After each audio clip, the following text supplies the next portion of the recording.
Opinion: Pragmatic nationalism, diplomatic gesture to tough stance. Since 2014, when Prime Minister Narendra Modi took charge, his behavior with Pakistan has been mature and convincing to any neutral party, the domestic audience and international players. On December 25, 2015, Modi made a surprise visit to Lahore on his return trip from Afghanistan to meet Nawaz Sharif, an unprecedented diplomatic gesture in those days.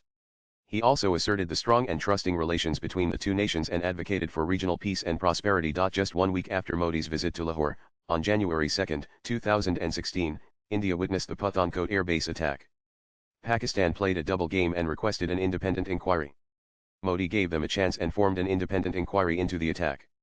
India submitted proof to Pakistan, and Pakistan threw it in the dustbin. After seeing no response from India for the 2001 Parliament attack and 2008 Mumbai attacks, Pakistan and its affiliated terror groups thought that Modi's government was also similar to the earlier governments and he wouldn't retaliate against them. After 8 months, in September 2016, the same Pakistani-affiliated terror group, Jaish-e-Mohammed Jem, attacked the Indian army, and 19 Indian soldiers were martyred in that attack. With this attack, the Modi's government stance became tough with Pakistan. 10 days after the attack, the Indian Army crossed the line of control (LOC) and conducted retaliatory surgical strikes on terrorist launch pads. It was the first time the Indian Army had crossed the LOC in the past 3 decades. With this incident, India clearly conveyed zero tolerance against terrorism. Still, they did not learn any lessons and continued the same cross-border terrorism. Nearly 3 years later, on February 14, 2019, the same Jem attacked a convoy of Indian security personnel with a suicide bomber, and 40 Central Reserve Police Force (CRPF) personnel were martyred in the attack. After 10 days, the Indian Air Force bombed Balakot terrorist bases in Pakistan-occupied Kashmir. In August 2019, India abrogated Article 370 of the Indian Constitution, which gave special status to Jammu and Kashmir. After that, the Indian administration suppressed all forms of terrorism, and tourists started visiting Jammu and Kashmir. In 6 years, Jammu and Kashmir became a tourist hotspot in South Asia. Certainly, it became difficult for Pakistan to digest the progress which Jammu and Kashmir showed in the past 6 years. On April 22, 2025, in Base Aran Valley of Pahalgam in Kashmir, terrorists targeted Hindu tourists, and 26 civilians lost their lives.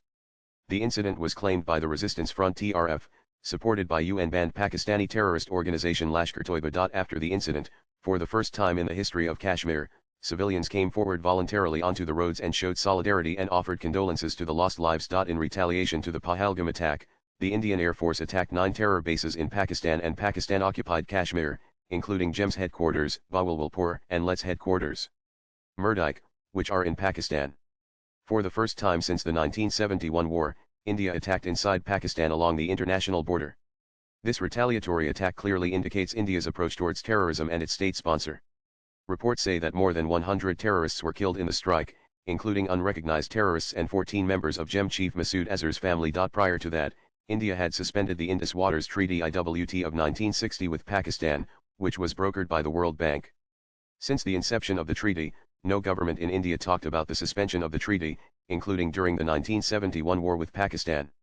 It shows Modi government's tough stand against terrorism and its state sponsor. India's retaliatory attack with Operation Sindoor as a response to the Pahalgam attack is calibrated and measured. Pakistan should learn some lessons from this attack. Since the Kargil War, Pakistan has depended on and believed in state-sponsored terrorism. All these days, they haven't taken any hard hits against their state-sponsored terrorism. After 4 days of the battle, India agreed to a ceasefire with Pakistan. Many Indians argued to continue fighting with Pakistan, but we also should understand that Pakistan lost everything. Their economy is fragile. They are begging everywhere for money. On the other side, India has emerged as the 4th largest economy, becoming the 3rd largest economy in a couple of years and aspiring to be a superpower in the world. If India continues to fight with Pakistan, the administration needs to focus only on war instead of governance. It may affect the GDP, growth rate, and the economy. Although Pakistan's economy is fragile, countries like China and Turkey help Pakistan to continue to fight with India. India wanted to teach them a lesson strongly, and we did it. The Indian government also took a stand that any terror attack on India will be considered an act of war. Swipe left for next video. The Modi government promotes a doctrine of defensive offense, engaging diplomatically when feasible, but responding militarily or economically strongly if provoked. The Indian government is always willing to explore peace, but is uncompromising on issues of terrorism and territorial integrity. In the past 11 years of Modi's governance, he has set up a doctrine for Pakistan for the Indian government.